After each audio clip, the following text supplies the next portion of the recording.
বাংলাদেশে অকুতভয় বীর সৈনিক, আগামী বাংলাদেশী যুবকদের অনন্য অনুপ্রেরণার বাতিঘর শহীদ শরীফ ওসমান হাদি শাহাদাত বরণ করেছেন।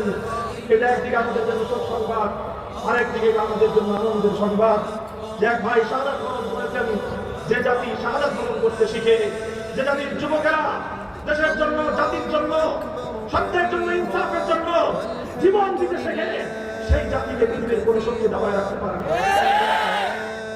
আমাদের ভাই শহীদ হয়ে গেছেন, আমাদের তার প্রতি দায়িত্ব কর্তব্য আছে নাকি? বলেন আছে নাকি?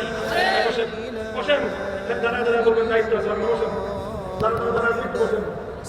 সবাই একবার করে সূরা ফাতিহা পড়ি।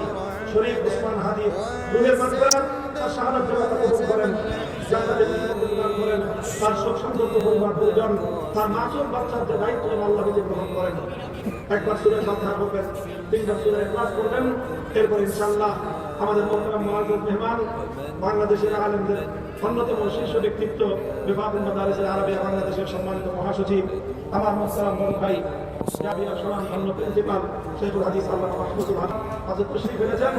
ইনশাআল্লাহ তিনি দোয়া করবেন, এই দোয়া করে ইনশাআল্লাহ সবাই যাব। ঠিক আছে ইনশাআল্লাহ।